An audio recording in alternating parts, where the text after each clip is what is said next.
the first round I played Davis Thompson, who was at the moment the number one am in the world, and I did not know who he was. Like I showed up, I was like, wow, this guy acts a little different. He's a little bigger, just looks he's just different. And I'm three up with him on him with three to go. Just make par. Just guided up there. And I ended up making another bogey and he made par. So now we're in a playoff and I had the same stinking mentality. Just basically try not to win it, just try not to lose it.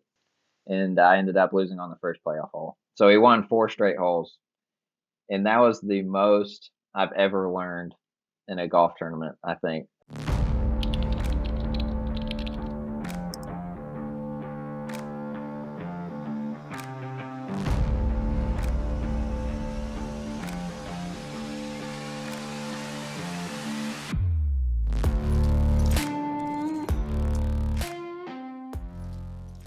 Today on the Tournament Code, we're joined by Evan Davis. Evan played at Belmont University and is one of the best players in Ohio Valley Conference history. Evan won the championship for the Ohio Valley Conference in 2020, giving him an automatic bid into the NCAA championships. He also got into the NCAA championships as an at-large bid in 2021. Evan has also played in his fair share of elite amateur golf tournaments, including the United States Amateur, the Western Amateur, and the Southern Amateur. To start this podcast off, I'm going to tell a little story about Evan just to give you an idea of the quality of individual that he is. Like I said, Evan played at Belmont and I played at Morehead State, so we were frequently paired together in college tournaments. This particular story happens in Cashiers, North Carolina, at Western Carolina's golf tournament. We both played pretty well in the morning round, maybe 1 or 2 under for each of us, and just going along playing our games. And as soon as we start the second round, I have a realization that I forget this huge assignment for school the night before that I had to turn in, and I basically have a panic attack, or what was later identified as a panic attack. I didn't want to be out there playing golf at that moment. I was visibly torn up. I started out double bogey, and might have included a 3-putt and a 4-putt, I think. And I just was having a really, really tough time. And you could easily see that from an outsider's perspective. And I'll always remember this moment. Evan, he just put his arm around me and said, "Man, it's going to be all right." You know, something to the effect of, "We're just out here playing golf." And, you know, it really, really had an effect on me. And I actually ended up playing really well from there on out. And I think I somehow salvaged the 74. So that's just the type of man that we're dealing with here. And hope you all enjoy the show. And kind of starting on that note, we know you're from Lexington, Kentucky. You play at Belmont. Talk to us about your junior career and what that was like and how you ended up at Belmont. Yeah. So growing up here in Lexington, I started to play golf competitively when I was about 9 years old on what was called the Pepsi Junior Tour in Lexington. And but I originally got into golf through my grandpa. He was big into golf, and we still have it. He cut me down a 6-iron that I think is about, the shaft is like a foot long, and we still have it. So it's kind of cool to look at every once in a while. But so yeah, started playing golf pretty much ever since I was little. Golf wasn't my first love though. Just kind of growing up in Lexington, basketball was definitely my first love, and especially in like elementary school, middle school, all I wanted to be was a UK basketball player. Probably I wasn't alone in that growing up in Lexington. But yeah, grew up on Tate's Creek Golf Course. Just what a place to grow up on. It's kind of sketchy at points late at night because it's not in the safest area, but it's great. And then Tate's Creek Country Club. Exactly. It honestly, growing up there was a blessing because it kind of It didn't have a driving range. Like the greens aren't terrible, but they're not great. So it kind of taught me how to play golf and not necessarily a swing, which I'm super grateful for. But yeah, absolutely loved it. And then honestly, was kind of a late bloomer. Um, I didn't really take golf. Y'all kind of know me pretty well. I'm super competitive. Like it doesn't matter what it is, video games, board games, anything. Like I want to win, I want to compete, I want to beat you. Um, but honestly, kind of late bloomer. Didn't really start taking it too seriously until probably my junior year of high school. And that's when I kind of realized like the Lord has given me this gift and talent, and I just want to use it all for Him because He's given me the gift, and I just want to give it back to Him and worship Him with that. And then Daniel actually kind of helped me getting to Belmont, and but Ashton Van Horn, who maybe y'all will have him on the show. Um, I played with him my junior year when I started to kind of get a little bit better, and he was like, "Hey, you looking to play in college?" And I was like, "I'd like to, but if I don't get a college scholarship anywhere, I think I'm just going to turn pro." And he kind of giggled, and he was like, "Well, I went to Belmont University." I was like, "Cool," and I hadn't heard of it. And he was like, "It was in Nashville, Tennessee. If you'd like, I can kind of hook you up with our coach, Scott Flynn." I was like, "I'd love that because I haven't really heard from anything other than like a couple of D3, D2 schools that I didn't really want to go to." And praise the Lord opened a door, and Coach Flynn was basically the only legitimate D1 offer that I had that I would even consider. So, yeah, it was just a kind of a very unexpected blessing. I'm super a homebody. I didn't want to move away from home, but moved to Nashville, and it was a awesome 5 years. So I kind of got a couple of questions that go along with your first answer. First off is when did you start getting into really serious junior tournaments, and when did you start seeing a swing coach? And did those two things coincide with each other? I would actually say they would. I'm trying to remember my first golf tournament I ever won. It was my second golf tournament I ever played, and it was at the Bull, and I shot 44. And I remember Cannon Claycomb came in second, and I think I beat him by like 8 shots or something like that. But I had like early kind of junior success. Obviously, they weren't like any too big of tournaments, but I was learning how to win, um, which I think was really important. Just even though some of the tournaments probably only had like 8 players in it, I was learning how to win and just how to compete. But then kind of had from the beginning of high school to my junior year, I don't think I won anything, which was a good learning experience, but kind of frustrating because I don't like losing.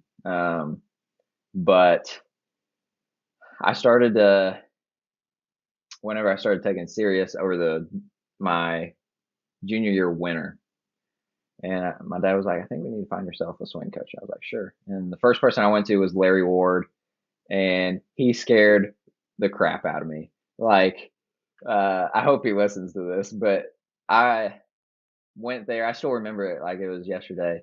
Hitting it great, putting, it was great. And he was like, "Well, I can tell you practice a lot." And I was like, "Thank you." And he was like, "Your fundamentals are horrible, but yet you're hitting it good and you're making every putt." And that scared me to death. And I was like, "Oh my goodness, he's going to try to change everything." And then, so it was kind of in the searching phase. And then we went to Grover next, and I absolutely loved him. He was super simple, just kind of like down to earth. And then worked with him that whole winter. And then my first tournament, I believe, was in early March, and it was at Keene Trace.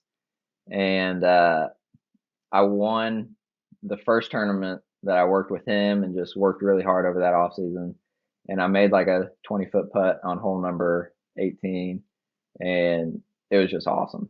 And I don't also think it's a coincidence that winter I read a book called Golf is Not a Game of Perfect by Bob Rotella. And I think just the two collided. the mental side, and then just my swing a little bit more mature.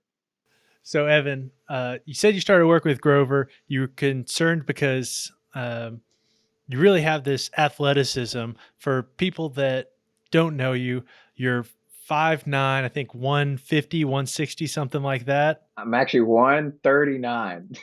139, and your weight is almost the same as your top club head speed. I know you've gotten up to 129 and a half. So you've got this real athleticism, and it's not necessarily something that you've worked hard on intentionally to swing fast, I believe, or anything like that. It's something that you have developed through a lot of other areas. You played basketball growing up. What was it like taking basketball, that talent, and then transitioning into playing competitive golf? Tell us a little bit about your basketball background.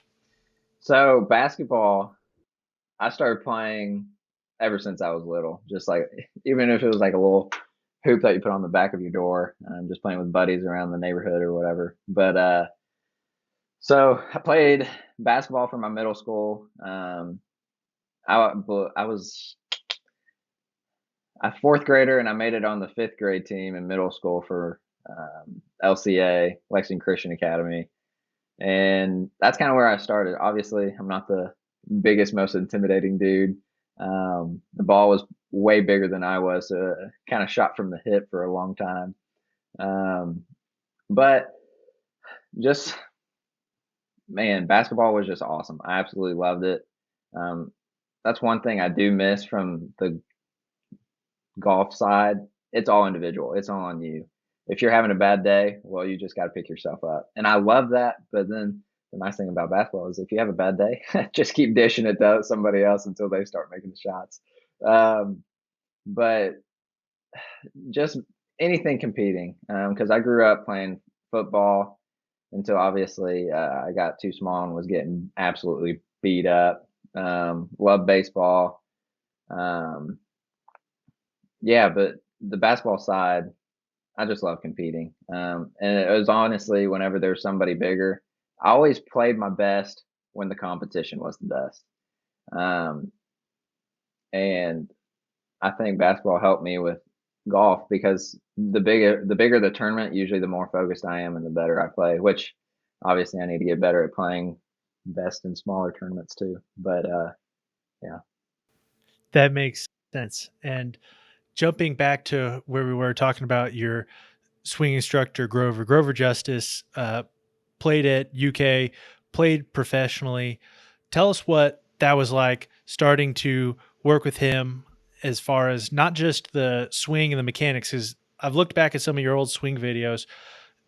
You're super fluid. You got a lot of athleticism there. And from what I've seen, he's really only just tweaked a few things here and there, not made any major swing overhauls, let you harness that. But your scores have improved as well over that time, obviously.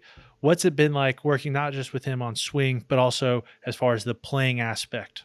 Absolutely. So that was one of the main things that I was looking for in a swing coach, was somebody that was hopefully a stud at some point, that actually knew pro golf, because that's always been my dream. That's one thing I've always like. The Lord has given all of us dreams and gifts, and that is one of my dreams, and I just want to pursue that fully. So I was like, I need somebody that has walked the ropes of pro golf, because I knew that's what I wanted to do. And Grover, praise the Lord, was the second person that I went to, and I just fell in love with him. He was just so easygoing, so simple, and that's kind of the guy I am. I don't really think much when I'm on the golf course. I just play golf. And that was one thing that he always told me, was like, Evan, you're good is good enough. Like, just go out there and play golf. And honestly, now I know my swing just as good as Grover knows my swing. So honestly, I just hang out with him. Like, I probably have a legit lesson like once every like couple months, 3 months. Like I send him swing videos, and he's always like, looks good. But he really taught me how to play golf, and that is something that I'm super grateful for, and just how to get the ball in the hole. I've played my share of tournaments with Grover, and he's definitely taught me a lot of how to play golf. But what are some specific things that he taught you in regards to how to play the game? So one of the main things he always taught me, especially for practice, is like you need to get absolutely bulletproof with your wedges. You need to get absolutely comfortable with kind of one shot shape with the driver. It doesn't matter what it is. Because if you think about it, if you eliminate not one side of the golf course, but one side of a miss, it's kind of easier to drive it because you just have to, like, if you're hitting a cut, just aim up the left side and you know it's coming back. And if it overcuts, oh well. And if it doesn't cut, you're probably on the left side of the fairway. But honestly, Grover and my coach at Belmont, Coach Flynn, I'm so indebted to both of them because they have helped me an unbelievable amount. Coach Flynn, he's kind of my short game guy. He honestly, chipping coming into college, horrible. Like I didn't know the technique at all. Grover kind of taught me how to chip, but Coach Flynn is just a wizard with the wedges. I mean, it is unbelievable. And the wisdom he's had, and I didn't really start playing well until I came to Belmont, and there's no coincidence because of Coach Flynn. But yeah. And I want to jump to Coach Flynn here. I'm familiar with him. Tell us some of those specifics, if you don't mind, as far as what he worked on with you, what sort of information he taught you, because he's worked with a lot of players and seen a lot of different things. Tell us specifically what he did for you. And I know it's tough going down to Tennessee. You're playing off a lot of Bermuda down there. And it's a little bit different of a lie and little bit different of a ground than playing out of Kentucky, where in Kentucky it's a little more teed up for you most of the time. Oh, 100%. And especially, I think before I went down to Belmont, I played off of Bermuda, I think once in my life. And then I absolutely hated Bermuda the whole first year. And I was like, if I ever become a golf course superintendent or like the president of America for golf or USGA, like I'm destroying all Bermuda in the country. Like I absolutely despised it, especially with chipping. But Coach Flynn really taught me like the mental side. He's so wise. He's talked to so many people. There's so much I could talk about. First thing is like instilling confidence that like, hey, you can do this. Like he would tell you if you couldn't because he's done that before, but he's like, you can do this. And just taught me how to play golf. And the specifics is like one shot shape. He kind of has a funny rule where it's like rule number 1, don't hit the tree, don't hit a tree. And rule number 2 is see rule number 1.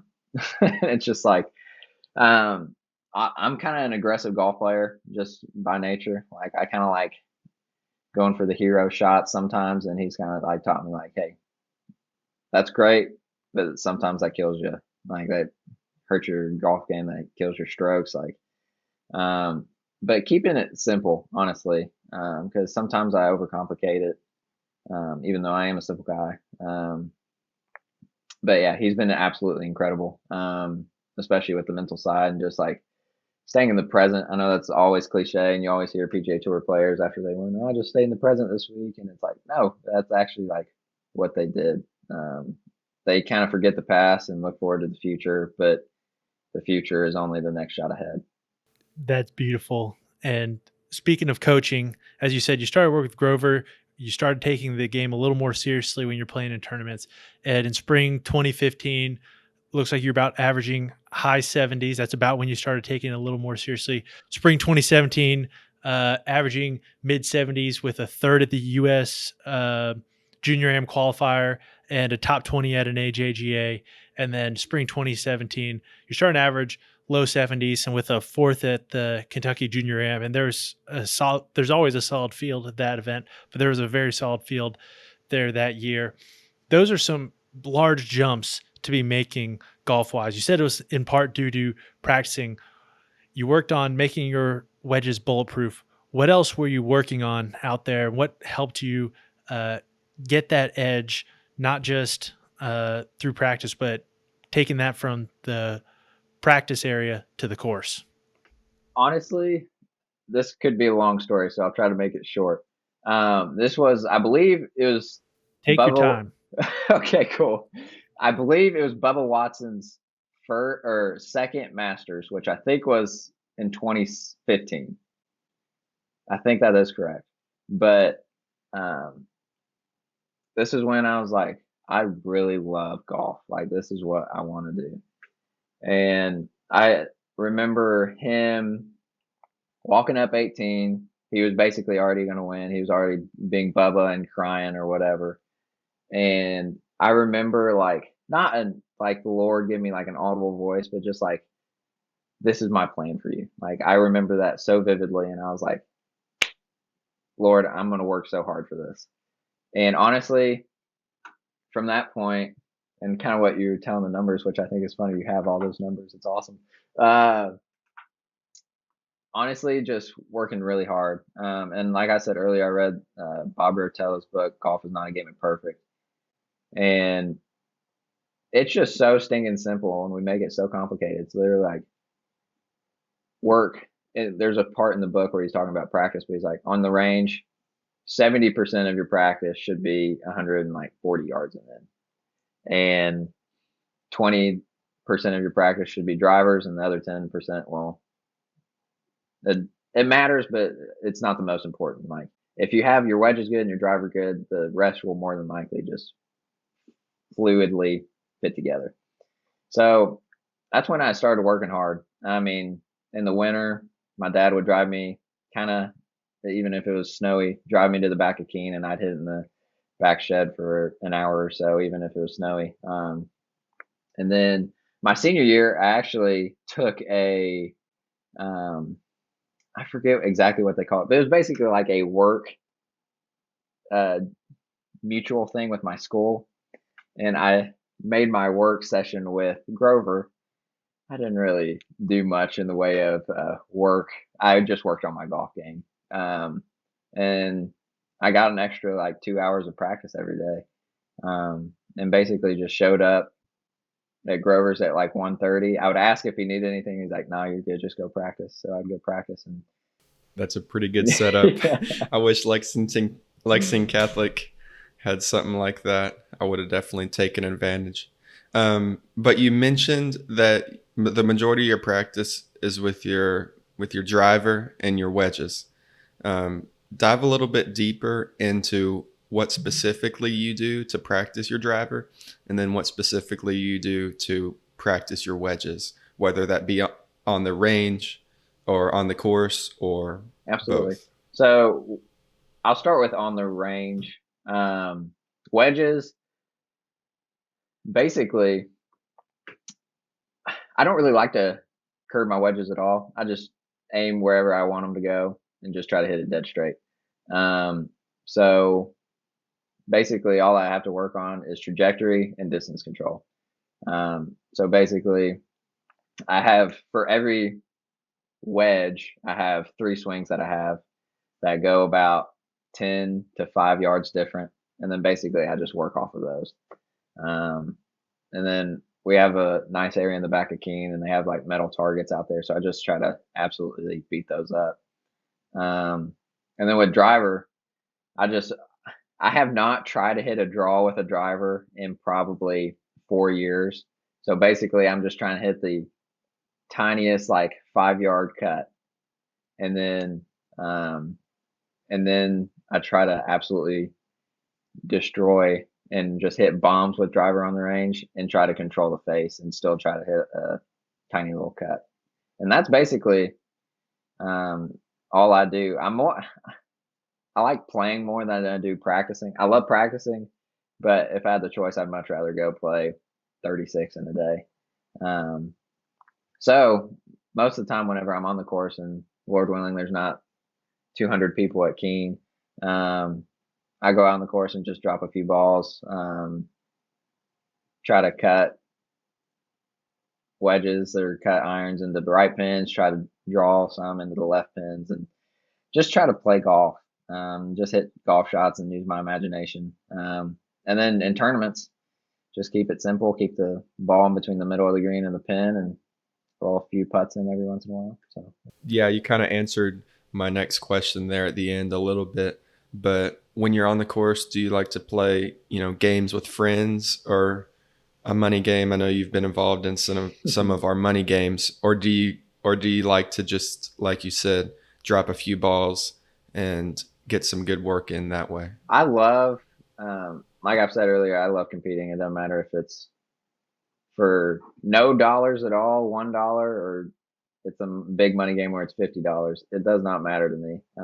I just want to beat whoever I'm playing against.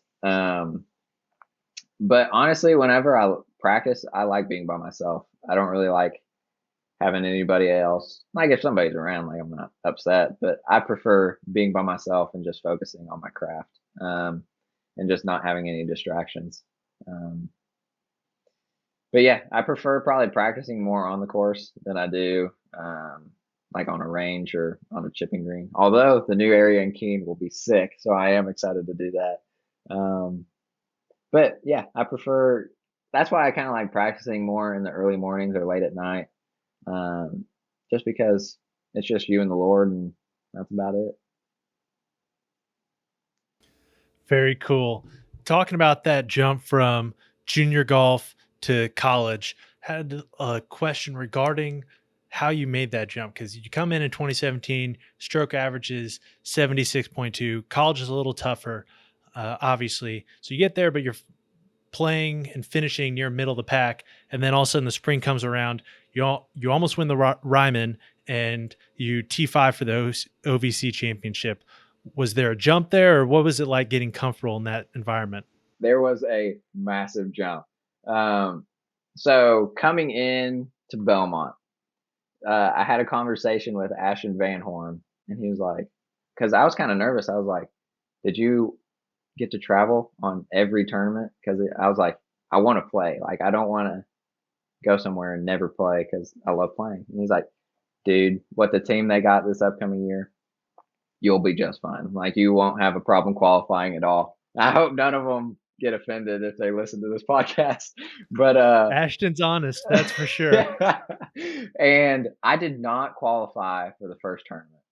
And I put so much stinking pressure on myself for no reason to just like play well. And it took me a while. It took me basically a whole semester, basically 8 or 9 tournaments to realize I'm putting so much pressure on myself to perform.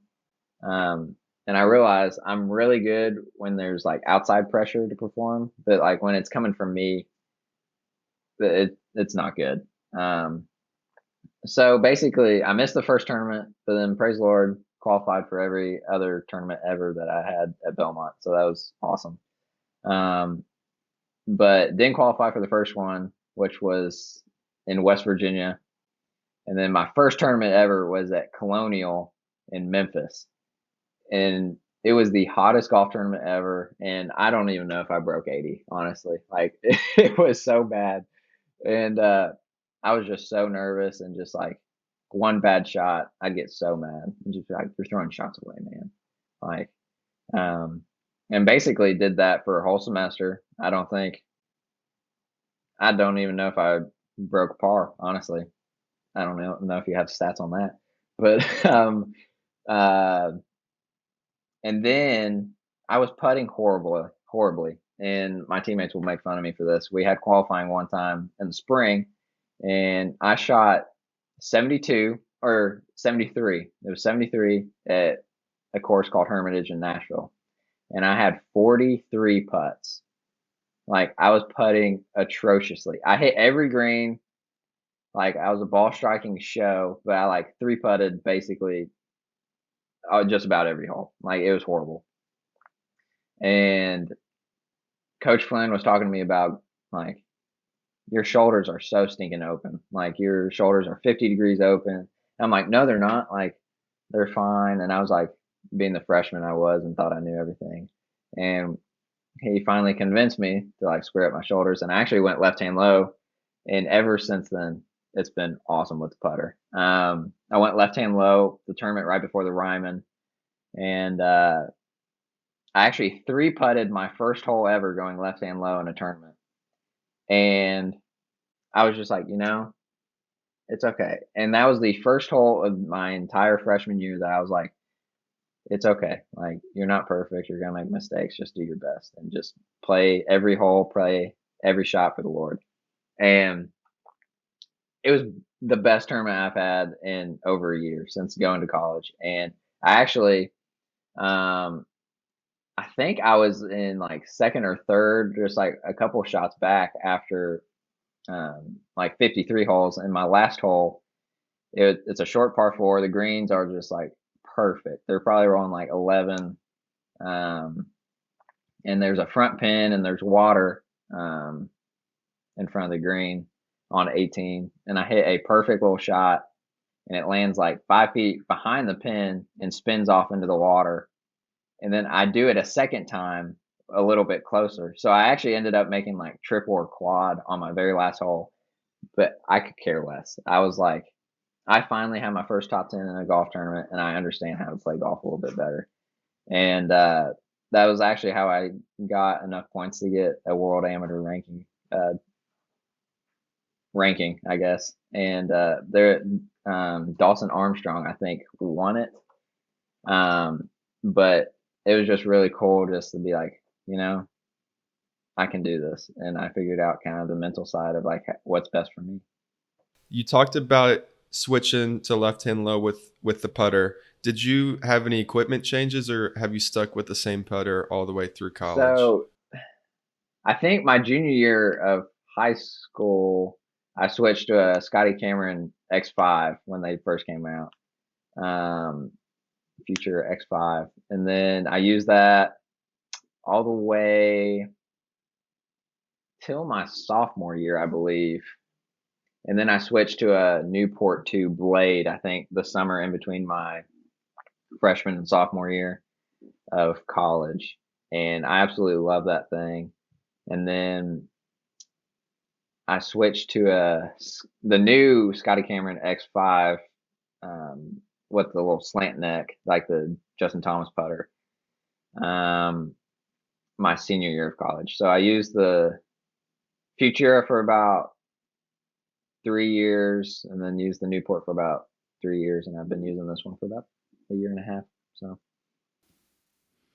Very cool. So you get through that freshman year, you kind of learn what it's like to play a little bit better golf, and then going into 2018, your stroke average jumps by 3. You get down to 73. You're placing pretty solid in some events, and then 2019, you have your first win. You win the Pine Tree Intercollegiate. yeah. Your stroke average that year is 70.4, which is a school record. What was that like? I mean, that's 3 strokes a year. Each of those jumps comes with something pretty significant. What do you feel like changed between those years, or that you just learned over that time? Was it just pure experience, or was there more to it? I think there was some experience, but I honestly did not know how to play the game of golf. I know probably everybody that's probably going to be listening to this podcast has heard of decade golf. I honestly thought it was kind of cheesy. I was like, yeah, this is kind of like, it's kind of obvious. Like if you have a 4-iron in your hand and there's a pin 4 paces off the edge of the green, you don't aim at it. But just like learning course management, I think was key. So I'm trying to think. It was my spring semester sophomore year, first tournament of the year. We had a tournament in Savannah, Georgia, and I had the lead going into the last round, and I ended up coming in second. But the last 3 holes, I put so much pressure on myself, and I was just like, I wanted to win so stinking bad, and I just put too much pressure on myself. And I think I ended up bogeying 2 of the last 3 and ended up losing by 1. And that was a big learning experience for me because it's like, you're never not trying not to win. So why try harder?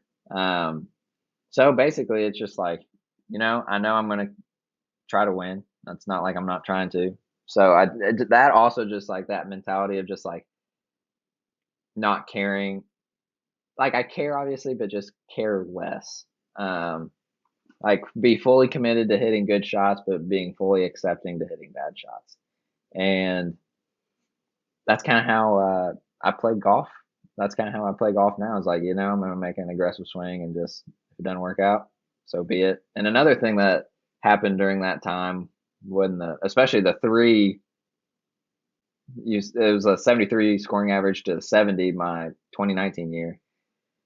It's basically it's all the 6 inches in between your head, just like complete emotion control. And if you hit a bad shot, like, okay, like don't get mad about it and let you being mad about it ruin your next like 2 or 3 holes. And honestly, that adds up. Even if it's like one tournament, like you shoot 70, that's fine. But then you get mad the next round, and then you end up shooting 76 or something. It adds up pretty quickly. And that's the hard thing about golf. That's really interesting that Decade helped you so much with your mental side of the game, and just not, allowing you to not try as hard and be accepting of various results on each individual shot. What else did Decade help you with, and did it change your strategy at all? It actually did. I don't think this is anything that Scott Fassett actually says, but basically the whole point of Decade is to give yourself more birdie putts and less birdie chips.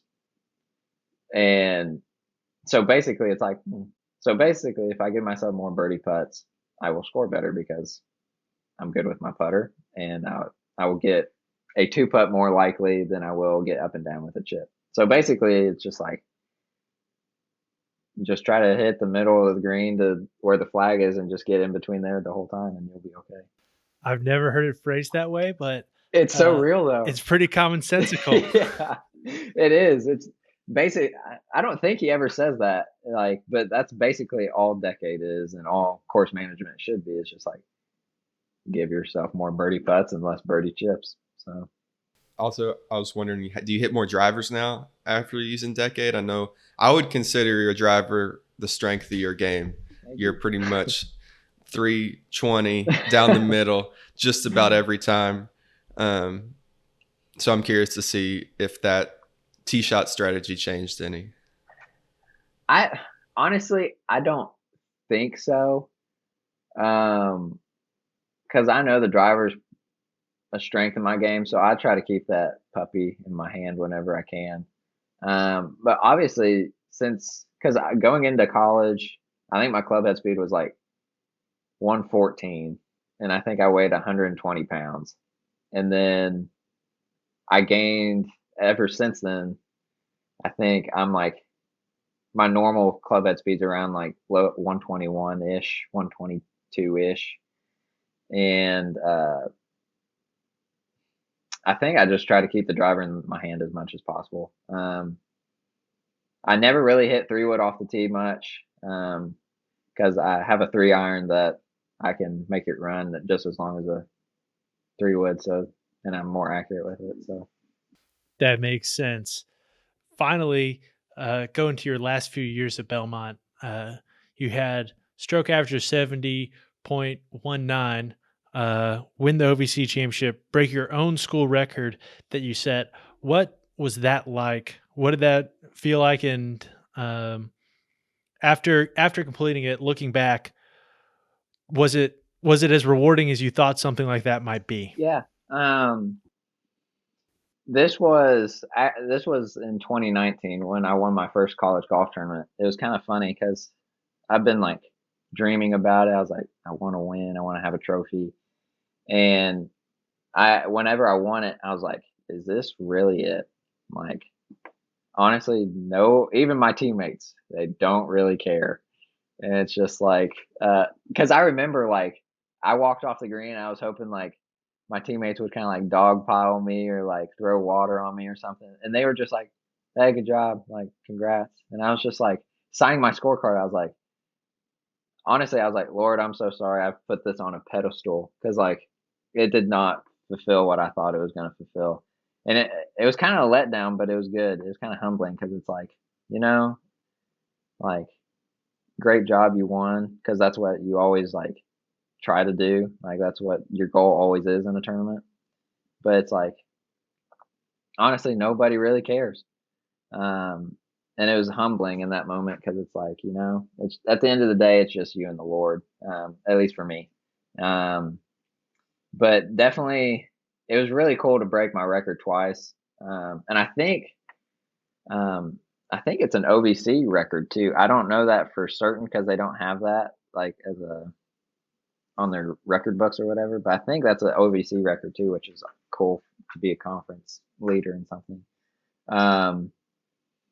But yeah, that my legit senior year, the 2020 to 2021, it was an awesome I guess one semester. Because I think I won twice. I think my worst finish I finished outside the top three once or five once.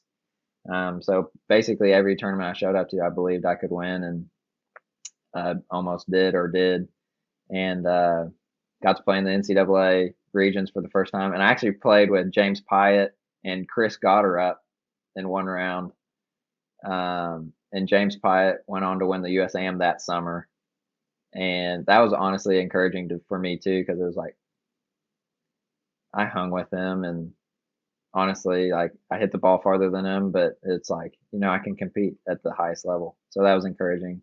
And Chris Gotterup absolutely demolishes the golf ball. I thought I hit it far, and then I played with him, and he's like 15 by me. But yeah. So, yeah, you talked about how you're killing it in the OVC, barely ever finishing outside the top 10, breaking your own school records, and that great play allowed you to be able to play in, some really big tournaments. The U.S. Amateur at Bandon. You get to play in NCAA regionals, and then you get to play in the Western Amateur and the Southern Amateur, and I believe the North-South as well. Talk about the difference between an OVC tournament and then those big-time amateur tournaments, and what you feel differently and just what is different about them. So the first big AM tournament that I ever played in, if you want to call it that, was the North-South. And it was, I believe the first year I played in it was in 2019, or maybe it was 2020. I forget, but it's one of the two. 2020, you played in it and made it to the first round of match play. Perfect. That's exactly what I want. So first time playing in, like, if you want to call it a major, I don't think it is technically for AM golf, but it was a big tournament, the biggest tournament I've ever played in. And North South, you play 36, and then there's a cut, and there's the 32, and then it's match play. And praise the Lord, I made like a 10 or 15 footer. I think I shot 2 or 3 under on number 2 the second round, and I got inside the cut line by 1. And I think if I didn't make that like 10 footer for par, I would have had to go to a playoff, and it was like 12 for 1 or something like that. So praise the Lord, I made that, so I didn't have to worry about that. And the first round, I played Davis Thompson, who was at the moment the number 1 AM in the world, and I did not know who he was. Like I showed up, I was like, wow, this guy acts a little different. He's a little bigger, he's just different. And that moment and the USAM at Bandon were the two most awesome learning opportunities I had in my entire career so far.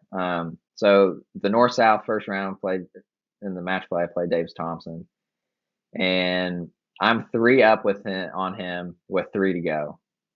And in my mind, I'm like, awesome. Like, you're gonna, like, in my mind, I'm like, I believe I'm the best player in the world because I'm being the best player in the world. And I was like, just try to par this hole, like make him try to birdie it, because if you tie him, you're gonna win. So 16's like a tough par 4, and I hit it in the waist bunker on the right, and he hits it on the green, and I try to hit a 5-iron out of the waist bunker onto the green and hit in the short-sided bunker.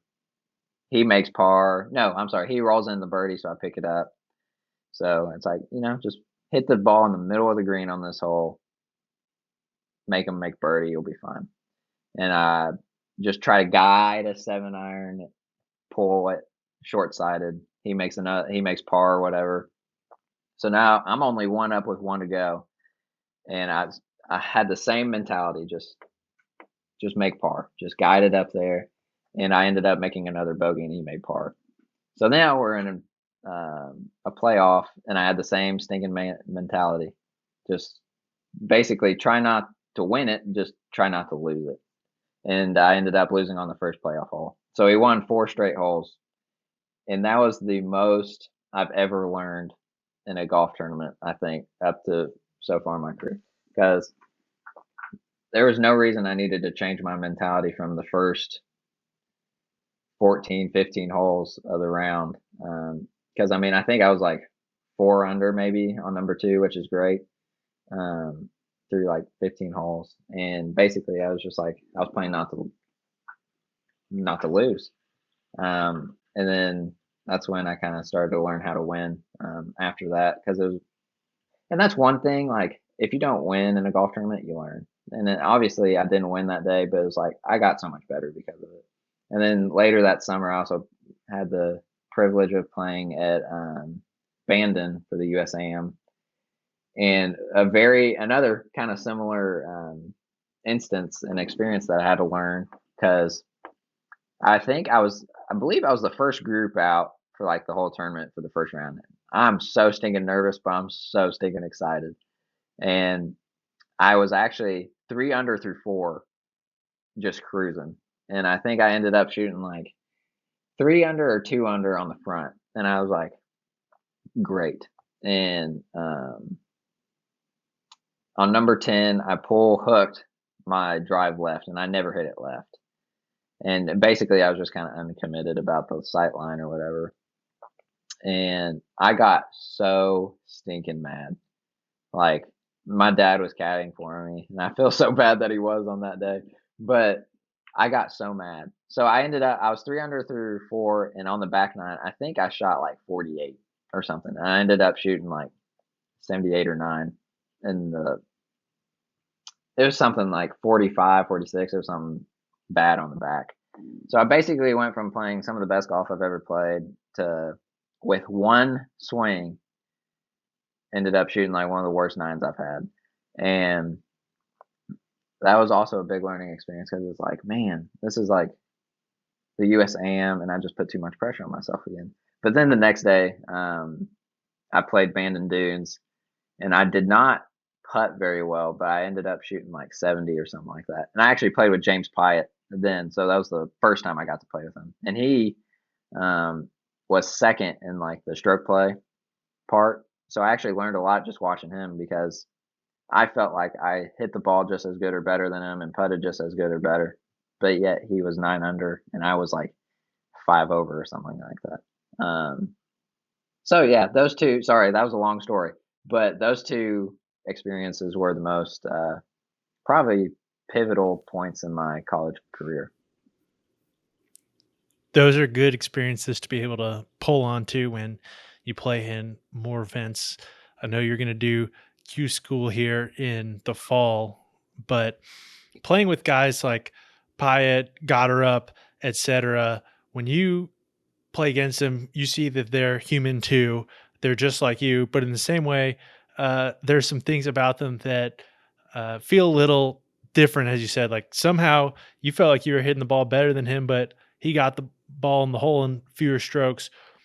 What did that teach you uh, as far as doing that for yourself, becoming like that person? Because a lot of times those guys do have very similar capabilities to a degree as a lot of other guys, but they have that quote unquote ability to get the ball in the hole, though a lot of times it's skill that you can't see with your eyes. What was it like taking that experience in, and what can you apply to your tournaments learning from that? Absolutely. So basically, I kind of learned in basically the summer of 2020. It's like, to be great, the 6 inches in between your ears. Because obviously I felt like I would hit the ball and putted the ball just as good or better than the people I was playing, but yet they were kind of waxing me. And basically, it's just like I have to learn how to control my emotions and not let my emotions control me. And I'm still learning that. Like, it's not an easy thing to do. It's a process. And one of my favorite athletes of all time is Roger Federer. And if you watch him, um, you can't tell if he's 2 sets up and just absolutely just cruising, or if he's 2 sets down. Like, it's all the same. And tennis and golf have a lot of similarities because it's like it's just you. Like, you don't have anybody to lean on. Like, if you're having a bad day, well, you just do your best and see what can come of it, because it can all change in one swing. But just it's all just how well you focus and about how well you control your emotions and how confident you are. And confidence is a choice ultimately, because it's just basically believing in yourself that you can do what you set out to do. That makes sense. And taking that, I wanted to ask specifically about the athletes that you look up to, the golfers that you look up to a degree, as far as watching them play. What athletes are those, and what do you kind of take away from them and say, hey, man, maybe I can apply that more to my own game, just like Federer that you talked about there? Absolutely. Definitely recently, the athletes that I kind of like look up to, Roger Federer, um, and especially since the Wimbledon just happened, watching Rafael Nadal and Novak Djokovic, and just the way that they just carry themselves. It's just different than everybody else. Like in the Wimbledon final, Nick Kyrgios and Djokovic played. Honestly, I think Nick was the better player that week, but he just emotionally was a train wreck. Like, he probably should have won, but he just kind of let the moment and just the pressure, I guess, get to him. I don't know. But Novak was just straight killer the whole time. Like, didn't let his emotions bother him at all, and Nick did.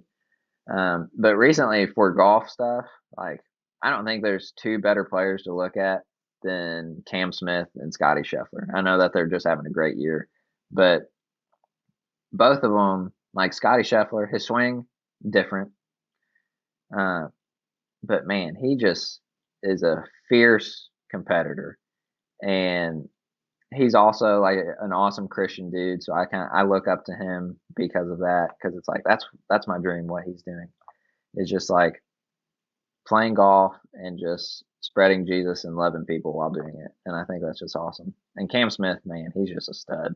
Um, just with the putter, and if he hits the ball good, he's good. But I think one of my favorite players to watch over the past few years was Brooks Koepka when he went on that tear, with winning 2 US Opens and two PGAs, and just competing in every single major. I mean, he just straight assassin all the time, and I think it works for some people. And then there's like people like Cam Smith, where it's like just like super chill, just like doesn't let anything bother him. And I think you just have to find whatever's best for your game and play like that. Speaking of Kyrgios and the mental blow up, you talked about how you got super mad at Bandon Dunes on that 10th hole, and then it kind of led to a cascade. What was that cascade like, and specifically, what does it feel like? I know a lot of times, especially as a junior golfer, you don't necessarily get mad, but like one thing goes wrong, and then you make another thing go wrong, and then you make another thing go wrong. And next thing you know, you stacked up a double bogey, and then you go to the next hole trying to fix that, and you stack up another one. And before you know it, you're lost in this cascade, and it's kind of swirling, and you finish the round, you look back and say, huh, How did that I happen? wonder how I did that. Yeah. Specifically at Bandon, um, so I ended up, I think, making like, I think I made double on 10. So I was back to even par. And honestly, if you're even par through 10 holes at a USAM, like, you're fine. Like, you're sitting in good position. In hole 11, I parred, and then so even through 11, but I was still thinking about hole 10, and whenever that's going on, my mind just races. It's just, I can't quiet it. It's just racing. My heart rate, I can tell, is like just beating so much faster. And I just can't chill. Like, I just can't take a deep breath and just be like normal me. Because honestly, you can't do anything about it. So I think about it. And I just couldn't stop thinking about it. And honestly, I got kind of tentative with the driver for the rest of the day about hitting one left. And number 12 is a long par three. It was like 250 yards or something, and I had a 3-iron on the green. And I think I actually parred that one, but then the next hole is a long par four, and I ended up like hitting in a spot you couldn't and just getting super mad and racing again because I'm like, wow, you're just throwing away shots. So then you try to make them up on the next one. And 13 is a drivable par four down the hill, super short, but the green's just like super skinny and kind of wonky. And I hit a 3-iron left of the green, which is fine. And I think I ended up having like 4 chips or something like that. Like, I couldn't hold the green from where I was. So I just kept going back and forth. And I was so unbelievably mad. And just after that, I think I like doubled or bogeyed every hole coming in. But looking back, it's like, man, you're playing so good. Like, honestly, I felt like for the first 9 holes, I was the best player in the tournament, best player in the world. And humility is not a bad thing. And I definitely got humbled that day and learned a lot. So you mentioned you hit that drive out and you just couldn't stop thinking about it the rest of the day. What are, if you remember, some of the specific things that you told yourself when you hit that ball out of bounds? And if you know, knowing what you know now, if that were to happen to you again, what would be something that you would try to tell yourself to keep yourself in the present and in the round? Absolutely. I'm usually, praise the Lord, like, I never think negatively. At least I don't ever try to. I definitely never say anything negative. Like, I always try to be positive and just, I'm kind of just an optimistic guy, so I try to just stay positive. But that day, I guess it was like obviously the biggest tournament I've ever played in. The first time ever playing in a USAM, and I was just like, you can't go left on that hole because it's literally just a jungle over there, and you're not going to find your ball. And I was like, why would you let yourself hit it left? And yeah, I could not let that go. And in my mind, I was just like thinking about a bunch of don'ts and started thinking about like a bunch of like, I will do these, but I was thinking about don't hit it left, or just like a bunch of like, why would you hit it left? It's not like I'm trying to hit it left. It happened. But now, and I'm obviously still learning and a lot to learn on the mental side, but it's just trying to forget. It's just like, it's okay. Just step up here and hit your next best shot. Gotcha. That's some really good stuff. Something that I want to ask all our guests is, do you have a set of principles that you like to stick to when you're trying to scout a course for a practice round, or do you kind of play that by feel? How do you approach your practice rounds? So practice rounds definitely changed from when I went to college. Coach Flynn kind of taught me because he has been in the industry for so stinking long, and he's watched so many people like Tiger Woods, and he mostly talked about him when we were, if there's one golfer to talk about, he's probably a good one to talk about. But him, he watched a bunch of his practice rounds, and most of the time you kind of know where you're going to hit it, like off the tee, unless it's kind of a wonky hole or something like that. But most of the time you just want to be around the green. So I always have 2 balls with me, drop 2 at the very front of the green, and just putt 2, one kind of like to the middle and one all the way to the back, and just see the general shape and like what direction the whole green as a majority goes. And then basically from there, go to the middle of the green and kind of putt to the edges.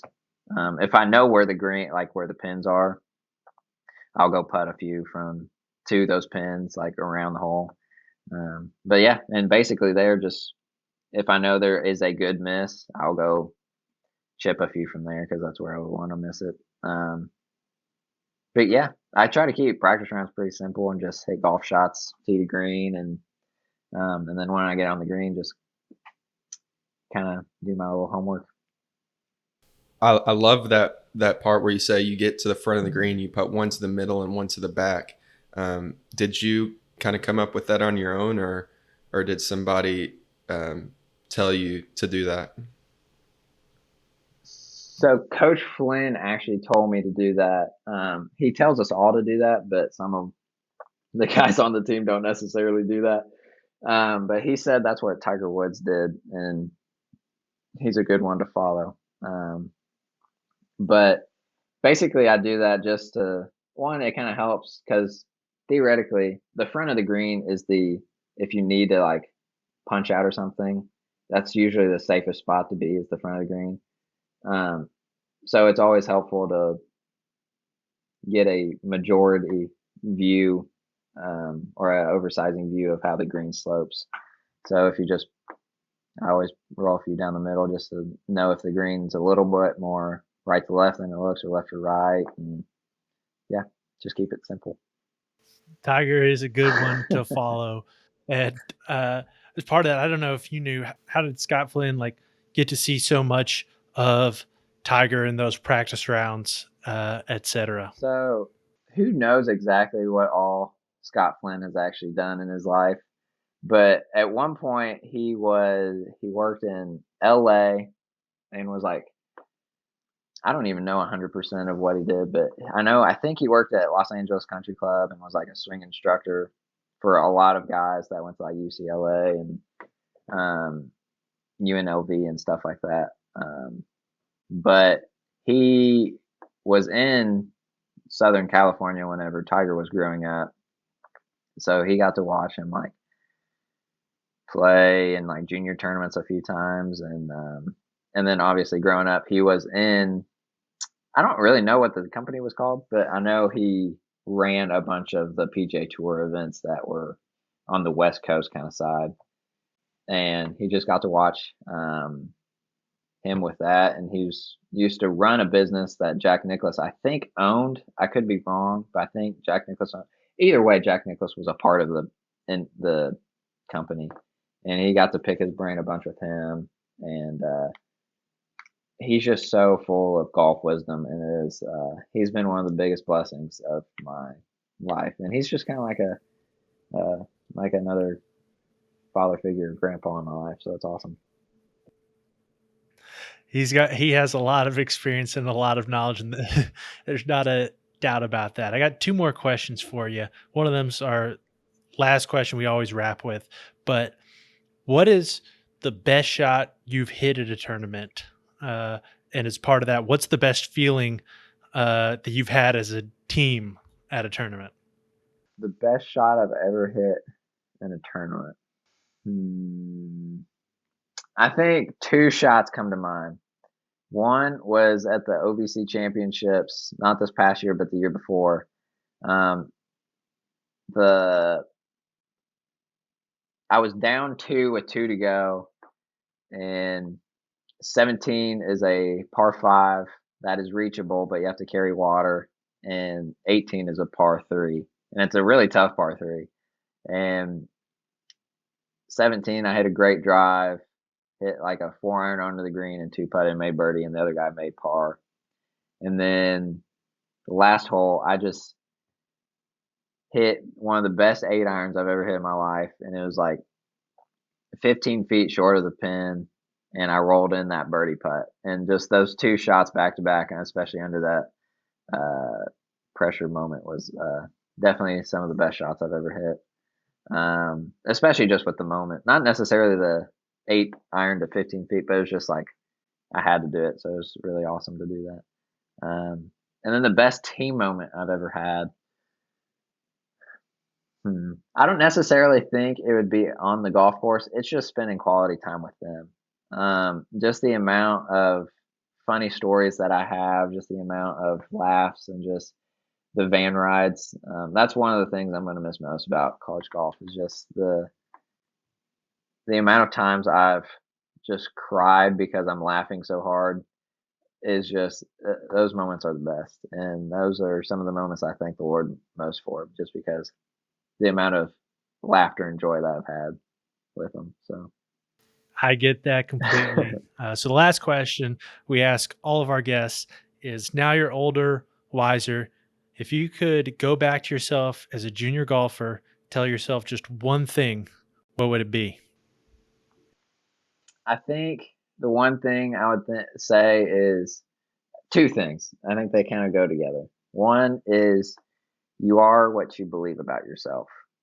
Um, I think that is such a simple little thing for your mental game, and not only for golf, but just for life. It's just like you are what you believe about yourself. Like you can believe like, "Woe is me," but or you could believe like, "Hey, I know the Lord has made each of us just the way He wants to, and I believe that I'm a son of God, and I will just live my life out like that, and just know that I'm loved, and I know I will make mistakes because I'm a sinner and I'm going to be forgiven." So just the freedom that you have with that is amazing, and the joy.